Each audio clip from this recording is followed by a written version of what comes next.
መዓዛ ደስ ይበልሽ የሊባኖስ ሽቶ ደስ ይበልሽ እቴ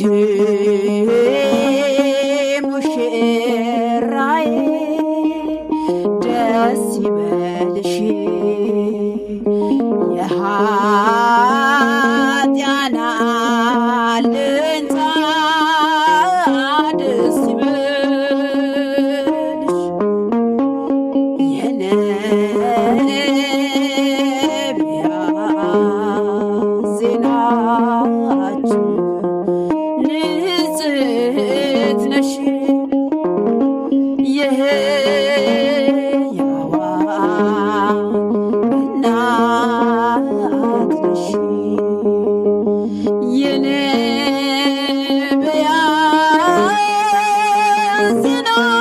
ዜናቸው ንጽሕት ነሽ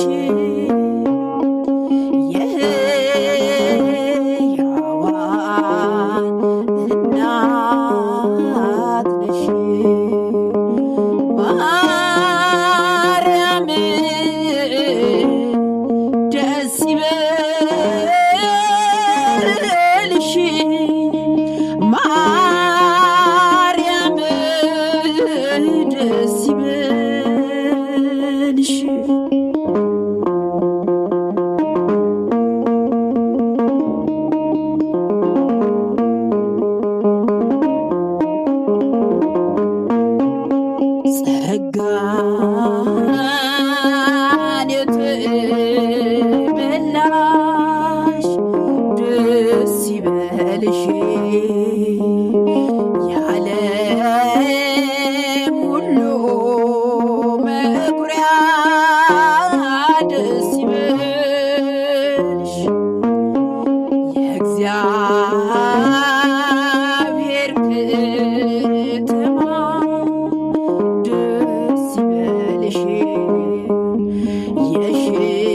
የሽቱ መኖሪያ ደስ ይበልሽ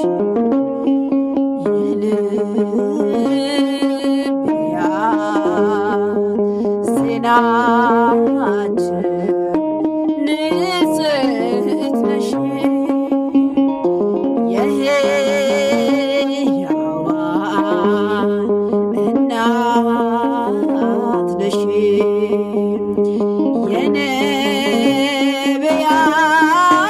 የነቢያት ዜናቸው ንጽሕት ነሽ የሕያዋን እናት ነሽ ማርያም ደስ ይበልሽ ማርያም ደስ ይበልሽ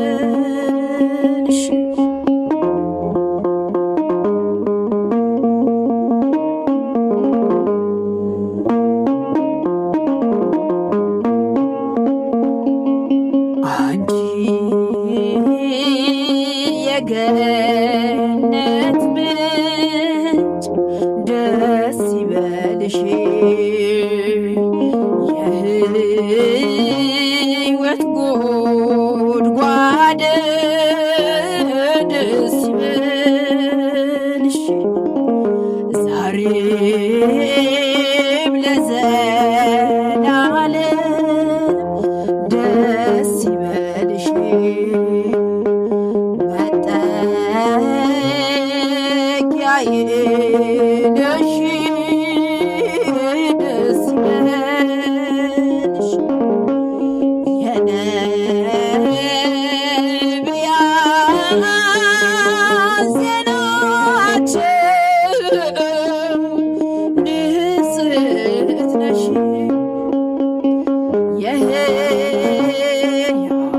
የሕያዋን እናት ነሽ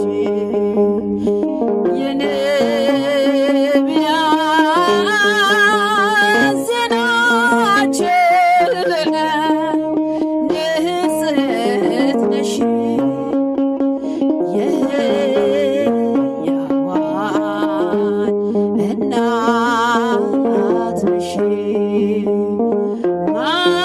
ማርያም ደስ ይበልሽ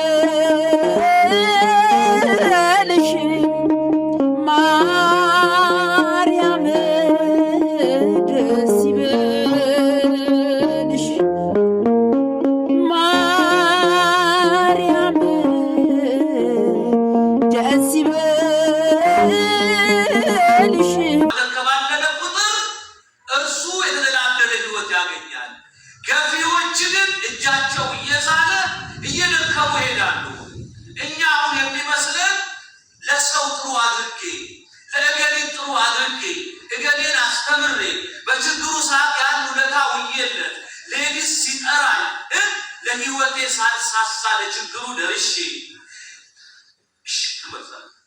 ያለኝን ቆርሼ ጠልቄ ቀልጄ አለምሼ ጠልቄ አጠጥቼ ምን ነው ገሌ ክፉ ሆነብኝ ለኔ አይገባም እጄ አመድ አፋሽ ሆነ ሰው አይወጣልኝም እድሌ ነው እንላለን። ከዛስ ሁለተኛ ወርቅ አበጥሬ አፈር ስለተመለሰልኝ ሰው አላምንም ከእንግዲህ የሰው ነገር በቃ ብለው በዓይን የዘጉ ሰዎች አሉ። ተሳስተዋል። ለምን መሰላችሁ? ለምህረታ ጥሩ ነገር አድርጋችሁ እኔ ብከፋ አይበለውና እግዚአብሔር አርግምኛ ብከፋ ከእኔ ካላጣሁት ምሳሌ ደግሞ ምን ላይ መሰሉ ስንት ሰው እያለ ማን ይሻላል? እሺ ይሁን እኔ ብከፋ እኔ ላይ ሰው ሁሉ አትበሉ። ጅምላ ጭፍጨፋ ማለት በጦር መሳሪያ ጃፓንን እጅ ለማሰጠት በሁለተኛው የዓለም ጦርነት አሜሪካ ሂሮሺማና ናጋሳኪ የሚባሉ ከተሞች ላይ እንደ ጣለችው አውዳሚ የጦር መሳሪያ አይነት ብቻ አይደለም የዘር ማጥፋት ጭፍጨፋ። በአንድ ሴት ምክንያት ሴት ሁሉ ካለ ጅምላ ጭፍጨፋ፣ በአንድ ወንድ ምክንያት ወንድ ሁሉ ካለ፣ በአንድ ሰው ምክንያት በብሔሩ ምክንያት ይሄ ብሔር ፈልጎ ባልተወለደ ይሄ ብሔር ካለ ጅምላ ጭፍጨፋ ማለት ይሄ ነው። መበደል ሰው የመሆን ጉዳይ እንጂ የብሔርና የዘር ጉዳይ አይደለም። የሰው ልጅ ሰው ሲወለድ ሰው ነው ማለት ያለበት እንጂ ኦሮሞ ተወለደ፣ ትግሬ ተወለደ፣ ጉራጌ ተወለደ፣ አላባ ከምባታ ተወለደ ማለት የለበትም። ሰው ነው ሰው በሰውነቱ። ስለዚህ መበደልና ለመበደል የብሔር ጉዳይ ሳይሆን ሰው የመሆን ጉዳይ ነው። ሁሉ በአንዱ አይወከሉም፣ ሁሉ በአንዱ አይወቀስም። በቃ ሁሉም በራሱ ሰውየው በአዳም ምክንያት ነው ብሎ አዳምን ይፈርጃል። ሁሌ መቆፈሪያ ይዞ ሲቆፍር ዋናው እያለ ይቆፍራል። አሁንም ሲቆፍር ዋናው ይላል፣ ዋናው ይላል። ድንጋይ ሽፍን ዋናው ይላል። የሆነ ባለጠጋ መጣና ምንድነው ዋናው የምትለው? እሱ ነው ለዚህ እንዳደረገኝ ዕፀ በለስን ሔዋንን ሰምቶ ባይበላ ኖሮ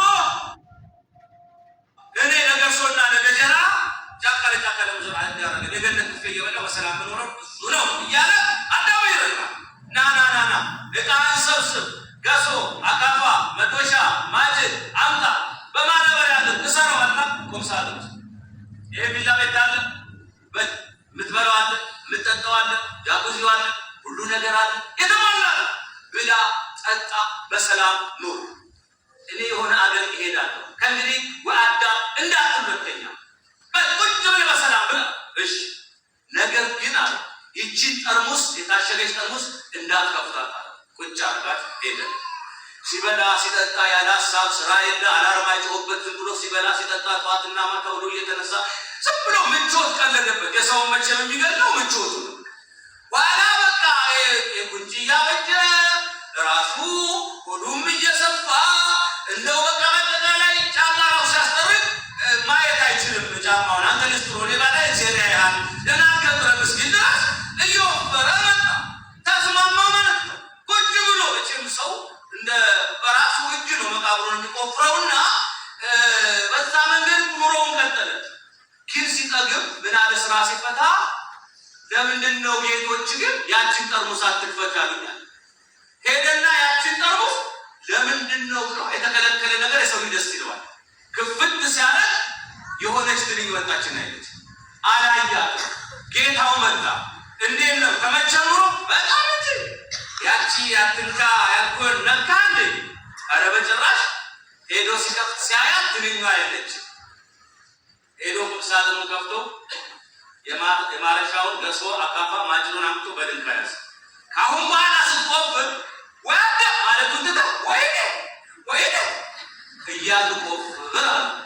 አያችሁ ሰዎች የጦስ ዶሮ ይፈልጋሉ። አዳም ጋር ይሄዳሉ። ከአዳም የበለጠ ግን ይበድላል። ሔዋን ጋር ይሄዳሉ። ከሔዋን የበለጠ ግን አዳም ሔዋን አንድ የበደሉ።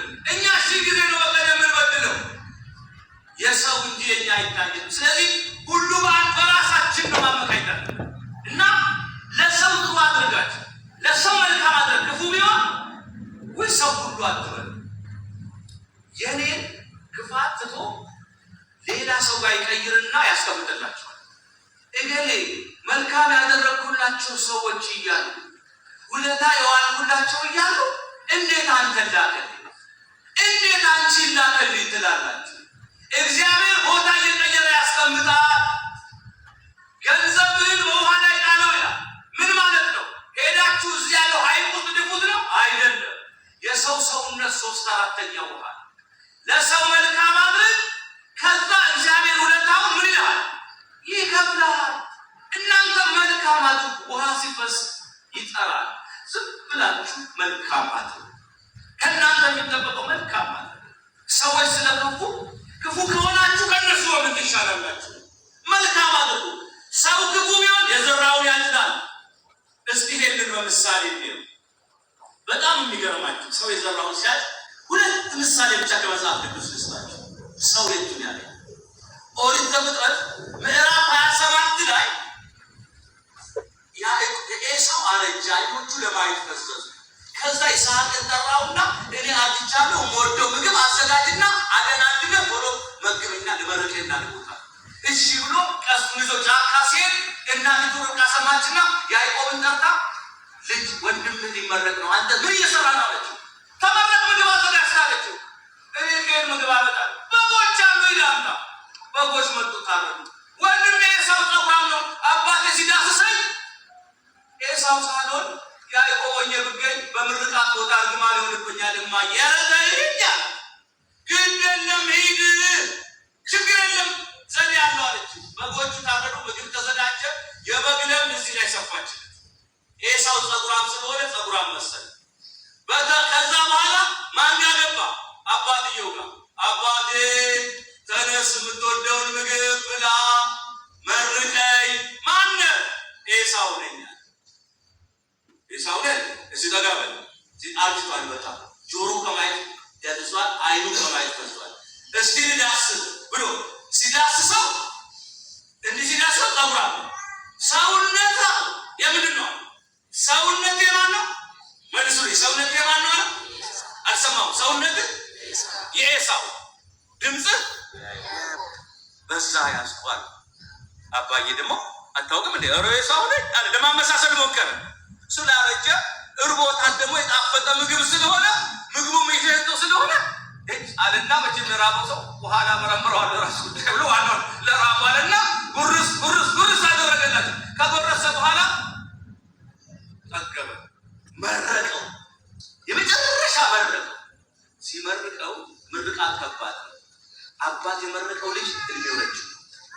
እናት ያዘነችበት ሰው እድሉ አይሳካም።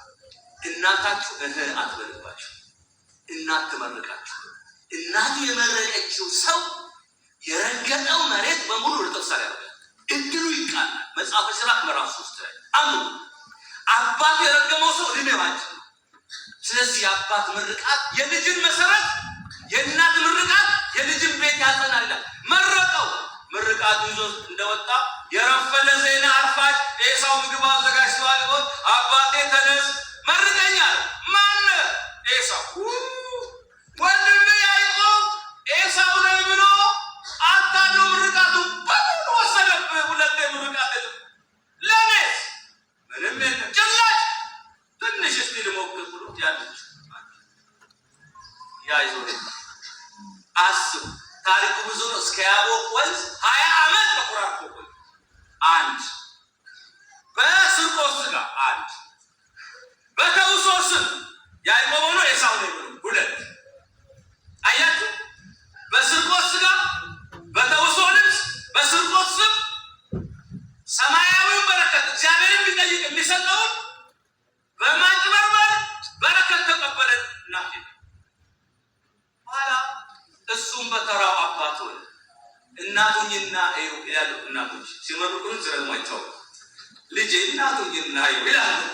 ከዛ በኋላ አስፋው መዳ ስታወይ የማየልካ አሁን ገባ ይላል። ታስፈት ያስከሰከሳል ሲደርስበት ነው የሚገባል። አባቶችም አባቱ ናቸው። ከዛ በኋላ እንዲሆነ አባቱ ሆነ ይላል ዘፍጥረት 37 ላይ በተራው ያዕቆብ አባቱ 12 ልጆች አሉ። ያዕቆብ 11ኛ ልጁ ዮሴፍ ነው። በልጅነቱ ፀሐይና ጨረቃ 11 ከዋክብት ሲሰግዱለት አየ። ይሄን ህልም ለወንድሞቹ ነገር ፀሐይና ጨረቃ 11 ከዋክብት ሲሰግዱልኝ አየሁ ያልከው አንተ በእኛ ላይ ንጉሥ ልትሆን ነው አሉት። አያችሁ፣ አንዳንዴ ህልማችሁን አታውሩ፣ እቅዳችሁን ዝም ብላችሁ አታውሩ። ተገማች አትሁኑ። ተገማች መሆን በለፈለፋችሁ ቀድማችሁ ሳታውሩ ትፎክሩና ጠላት ታበዛላችሁ። ከሰራችሁ በኋላ ቤቱ ከገዛችሁ በኋላ ለምርቃት ስጠው አይሻልም? ቤት ገዛሉ ገና 10 ቦታ ገና ዝም ብላችሁ ከባሉ አታድርጉ። ስሩና ፎክሩ እንደ ኢየሱስ ቅዱሱ የእግዚአብሔር ልጅ ከአንቺ ኢሳይያስ ሲናገር ድንግል በድንግልና ትጸንሳለች አማኑኤል ይባላል ሲባል አምላክ ይወለዳል። በበረት ሲተኛ ቅዱሱ የእግዚአብሔር ልጅ ከአንቺ ይጸነሳል ሲል ገብርኤል ኧረ ይሄስ አምላክ ነው። በበረት ሲተኛ አምላክ አይደለም እንዴ አለ። ሲሰደድ አምላክ አይደለም እንዴ አለ። ከዛ በዮርዳኖስ ሰማይ ተከፍቶ የምወደው ልጄ ይህ ነው ሲል ይሄስ እግዚአብሔር ልጅ ነው አለ። እለቱን ወደ ዮርዳኖስ ሄዶ ተራቁ ሲል ደግሞ ወደ ገዳመ ቆሮንቶስ ወይ የእግዚአብሔር ልጅ አይደለም እንዴ አለ። ከዛ በቃና ዘገሊላ ውሃው ነው ይቀይሻል ይሄስ የእግዚአብሔር ልጅ ነው አለ። ከዛ በመስቀል ላይ ሲሰቀል የእግዚአብሔር ልጅ አይደለም እንዴ አለ። ከዛ መቃብር ሲሆን የእግዚአብሔር ልጅ አይደለም እንዴ አለ። በሶስተኛው ቀን ተነስቶ ጉድ አደረገው። ለጠላት ተገማች አትሁኑ። ለጠላት ለማንም ተገማች እንደተጠበቃችሁ አትሁኑ። ጥበባዊ አካሄድ ዮሴፍ ህልሙ ነው ጠላት ነው። ህልሙን ተናገረ። ከዛ በኋላ ወንድሞቹ እንግደለው ብለው ስንቅ ሊያቀብላቸው ወደ ሴኬም ሲሄድ በኬብሮን ጨርቁን ቀደው ደብድበው ልብሱን አወለቁና ወደ ደረቅ ጉድጓድ ጥለው ከዛ ለእስማኤላውያን ወደ ግብጽ ሸጡት። ታሪኩ ብዙ ነው። ዛይ ተቀበለ መስከረም። ከዛ በኋላ እቤት ማታ ሲገቡ ጠቦት አረዱና የጠቦቱን ደም ምን አደረጉ? ለውሰው በጨርቁ በዮሴፍ ጨርቅ ለአባታቸው ማታ ሲገባ አባዬ ዮሴፍን ክፉ አውሬ በላው እንዴ ጨርቁ ተበጫጭቋል አሉ። ሲያየው የልጁ ጨርቅ ነው። ልጄ ዮሴፍ በእርግጥም ክፉ አውሬ በልቶታል እያለ የት ድረስ ሄደ? መቃብር ድረስ አይኑ እስኪጠፋ ለቀሰ ይላል። ባጭሩ እሱ ልጅ እያለ ማን አታደለ? እሱ አባት ሲሆን ማን አታደለ? ያልሞተ ልጅ ባልተጨበጠ ሞት የተጨበጠ መርዶ አለ። ባልተጨበጠ ሐዘን የተጨበጠ ሐዘን አሳዘኑት። ባለ ልጅ እንደሌላ አድርገው አረዱት። በጠቦት አባቱን አታለለ፣ በጠቦት ተካፈለ። የሰው ልጅ የዘራውን ያጭዳል። እናትም ብታታልል የመጨረሻ አታላይ ይሰጣል። አባት ግን ብትዋሽ ይሰጣል።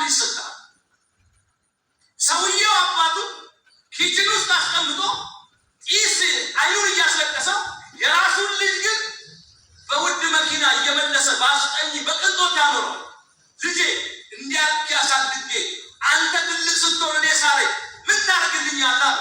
ምንም ለአባት ስታደርግ ያየሁትን አደርግልሃለሁ። ከዛ ቀን በኋላ ከኪችን አባቱን ወደ ሳሎን አመጣ። የእጃችሁን ነው የምታገኙት። አባትየው ሰው ገሎ በሰሌን ጠቅሎ ጣለ። ልጁ አየው። ሰሌኑን አባዬ ይዘነው እንግባ አለው። ምን ነው አንተንስ በምን ነገር ጠቅሌ ይጥላለሁ? የእጃችሁን ነው የምታገኙት። ሰው የዘራውን ስለሚያውቅ በዚህ ዓለም ላይ ክፉ ብታረጉ ቀን ጠብቃ ትመጣለች፣ ደግ ብታረጉ ወላዲተ አምላክ ቀን ጠብቃ ትመጣለች። አትቀርም የሰው ሀቅ። ይሄ መጽሐፍ ሁለተኛ ምሳሌ ተናገር ይላል። እዩ መጽሐፍ አስቴር ንጉሥ አርጤክስስ ሚስት ነበረች። ቤተ መንግስት ውስጥ ግብዣ ሲያደርግ ለ127 ሀገሮች አስቴር ሲያስጠራት ሚስቴን ይሁ ሲል አልመጣም፣ እኔም በሴቶች ቤተ መንግስት ቀዳማዊት እመቤት ግብዣ እያደረኩ ነው ቤት ይለኛለች። ካለና መኳንንቶቹን ምከሩ ሚስቴን ቢያለች የንጉሱ ሚስት የንቀት አመል ካሳየች የእኛም ሚስቶች እኮ የሚታዘዝን አንድ ሴት ስለማናገኝ ትባረር ተብሎ ጥጋብ ወደራ ቢነዳን ተባረረች። በእሷ ቦታ ማን ይግባ ሲባል ከብዙ ቆነጃጅት ሴቶች በሃይማኖት በምግባር በውበት አንደኛ የወጣች አስቴር ተመረጠች። አስቴርን ደግሞ አባቷ ሞቶ ያሳደጋት መርዶክዮስ የሚባል አጎቷል። በጣም ስነስርዓት ቀምሞ ያሳደጋት። ዘርሽን ማለት እንዳትናገሪ ብሏት ቤተ መንግስት ገባች። የንጉሱ ሚስት ሆነች። ልክ እሷ ንጉስ ሚስት እንደሆነች ሁለት ሰዎች የድሮ እናታችን አስቲን ዘመዶቿ ናቸው። እዛ ቤተ መንግስት ያለ እናታችን አስቲን ከዚህ ቤት ስለወጣች ምን ይወጣል ንጉሱን እንግደለው ብለው ሲማከሩ መርዶክዮስ ቁጭ ብሎ ያዳምጣል። እንዲህ ብሎ መርዶክዮስ የእሷ አጎት እንደሆነ አያውቁም። ደህንነት ነው እንበል በቃ እንደዛ አይነት ግን ሰልማ ጫካ ጆሮ የለውም። ጆሮ ያለው ግን ውስጥ አለ። በደርግ ዘመነ መንግስት የመንግስቱን ፎቶ ለማለት አይቶ ምን እንዳደረገው አላውቅም። በቀይ ሽብር በነጭ ሽብር ያለ የነበረው ነገር ጠጅ ቤት ቁጭ ብሎ አሁን ይሄ ሰው ነው ይላል። ሰው ነው ያደረገ ካጠገቡ ለካ ሽጉጥ የታጠቀ ደህንነት አለ። ሽጉጡን መዞ ታዲያ ምን አባልትን ነው ሲለው ይሄማ አምላክ ነው እንጂ አምላክ አንዳንድ ጊዜ እንደዚህ ነው። ማን አጠገባችሁ እንዳለ አይታወቅም። ካፌ ወጣ ነገር ወጣ። ስለዚህ ምናሴ የሚባል ባህል ሳይሆን ምናሴ ያሳስረ ብትሉ ይሻላችኋል። እና ያን ጊዜ እንደዛ ሆነ። ያ ሲሆን ሄደና ለአስቴር ቶሎ ባልሽ ሊገሉት ነው ቶሎ አድኙ አላት። ለባሏ ነገረችው። ባሏ ለምሳሰቡትን ለቆስ አረጋቸው፣ ሰቅሎ ገደላቸው። ያ በታሪክ መዝገብ ላይ መርዶክዮስ ተብሎ ተጻፈ። ታምሱ ልክ ይሄ እንደተጻፈ መርዶክዮስ ተብሎ ተጻፈ። ወዲያውኑ ሃማ የሚባል ታማኝ ሰው ስለሌለ ነው ብሎ ሃማን የራሱ ምክትል አድርጎ ጠቅላይ ሚኒስትር አድርጎ ሾመው። ሃማ ደግሞ ትዕቢተኛ ነው። መርዶክዮስን ሳይ አይወደውም፣ ይጠላዋል። ስለዚህ ምን ብሎ አወጀ? አይሁዳውያን በሙሉ አለ በመርዶክዮስ ምክንያት አይሁዳውያን በሙሉ የዘር ማጥፋት ወንጀል በአይሁዶች በመርዶክዮስ ቤተሰቦች ላይ እንዲታወጅ። ምክንያቱም መርዶክዮስ የእግዚአብሔር ሰው፣ ሃማ ግን ትዕቢተኛ ነው። በከንፈራችሁ ጫማዬን ወልውሉ ስገዱልኝ፣ አቧራ ሳይኖር አብራችሁ የሚል ለትዕቢተኛ ሰው መስገድ ለሰይጣን እንደመስገድ ነው። ለትሑታን ለእግዚአብሔር ሰዎች ግን ሕይወት ይሰጣል፣ ይሰገዳል ስለ ፍቅር። ከዛ በኋላ አለና ንጉሱ ጋር አታውራ አቀናብሮ ንጉሱ ጋር ገባ። ምን ብሎ? ለሕገ መንግስታችን የማይመቹ አንዳንድ ሰዎች አሉ፣ ስለዚህ መጥፋት አለባቸዋል። ለሕገ መንግስታችን ነው ጥናት አድርገው ነው ፈረመ ንጉሱ። አይሁዳውያን በሙሉ እንዲጠፉ በመርዶክዮስ። አይሁዳውያን ደግሞ የማን ዘመዶች ናቸው? የአስቴር ዘመዶች ናቸው። አላወቀም ሃማ። ይሄን አዋጅ ታወጀ። መርዶክዮስ አነበበ። ዘሮቹ በሙሉ የጅምላ ጭፍጨፋ እንዲደረግ ታውጇል፣ እንዳይተርፉ። ወይኔ ጉዴ አለ መርዶክዮስ። አክራቶስን ሂድና አስቴር ጋር ቤተ መንግስት ስላለችው ልንጠፋ ነው እባክሽ ብለሽ ምህረት ለምኝልን ንጉሱ አገብተሻል። አስቴር ስትሰማ ዝም ብዬ ንጉሱ ጋማ መግባት አልችልም፣ ዝም ብዬ ከገባው የወርቅ ዘንጉን ካልዘረጋልኝ ሊገለኝ ይችላል፣ ስለዚህ ነው አለች። ኧረ እባክሽ ብሎ እንደገና መልእክተኛ ላከባት።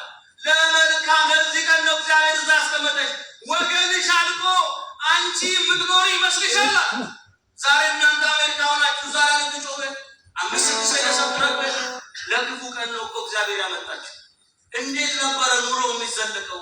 እናንተ እኮ በእውነት ሰማዕታት ናቸው። እዚህ ሆነው 7፣ 8፣ 9፣ 10፣ 20 ቤተሰብ እኮ የሚያስተዳድሩ ሰዎች አሉ። ከዚህ እየላቁ ታድላችሁ የምትኖሩለት ዓላማ አላችሁ። የምትረዷቸው ሰዎች አላችሁ። ሀብቱ ኖሮ የምትረዷቸው ሰዎች ከሌሉ ምን ይጠቅማል? ምን ይጠቅማል? እድለኞች ናቸው። ተጨማሪ ወጪ ሳይሆን ተጨማሪ በረከታችሁ እግዚአብሔር ተመሰገነ። ስለዚህ ምን ሆነ? ለዚህ ክፉ ቀን ነው እዛ ያስቀመጠች። እባክሽ በሉ ከባሌ በፊት ከጌቶች በፊት እግዚአብሔር ይቀድማል። እናንተ 3 ቀን 3 ሌሊት ጸልዩ፣ እኔም 3 ቀን 3 ሌሊት ልጸልይ።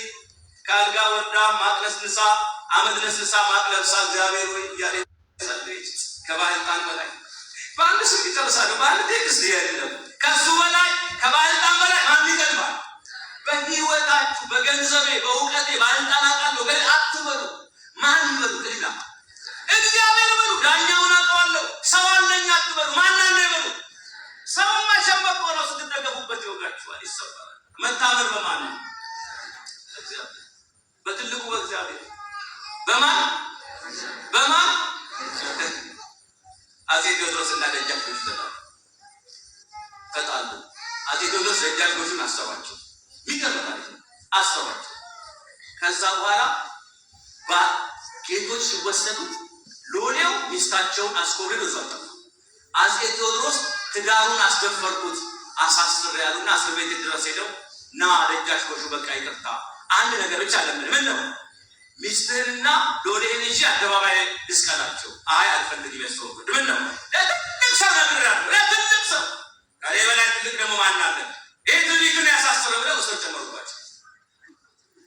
ከዛ በዕለተ መድኃኔዓለም ቅዳሜ ቀን በጠራራ ፀሐይ መብረቅ ያልታመነች ሚስትና ባልየው ገደላቸው።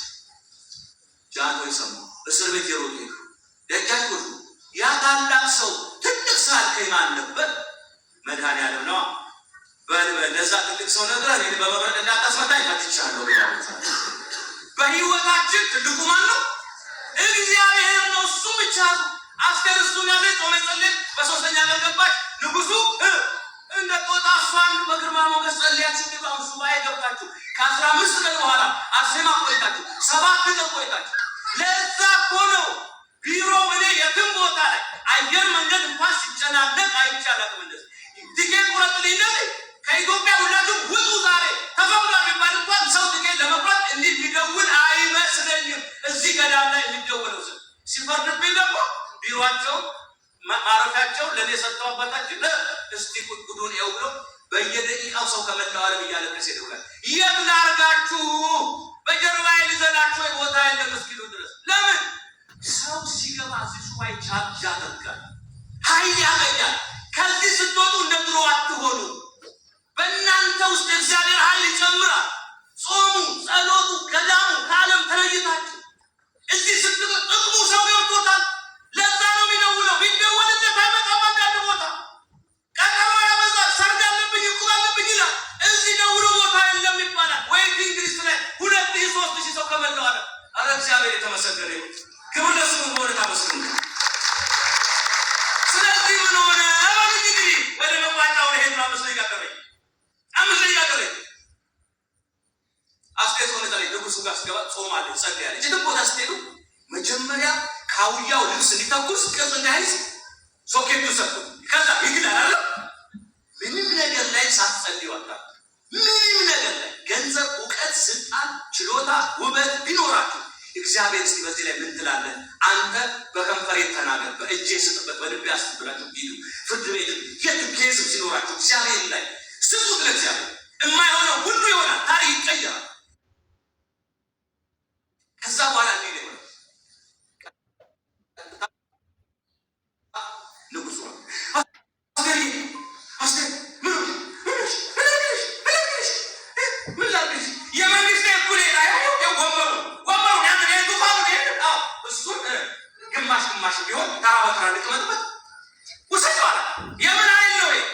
የጸሎት የእግዚአብሔር ያንዱ ዘንጉን እግዚአብሔር ተመሰገነ። ከዛ የጸሎት ኃይል አያ ቻርጅ አድርጋ ስትሄደች የእግዚአብሔር ቀን ጠብቁ። አትሟገቱ። በራሱ ጊዜ ሄዶ ይወርቅላችሁ። በራሱ ጊዜ ከዛሳ የጊዮርጊስን መገበሪያ የበላ አሉት ለሌባ ያስለፈልፈዋል አለ። ታዲያ እንዴት አላሰፈልፈኝ ማለት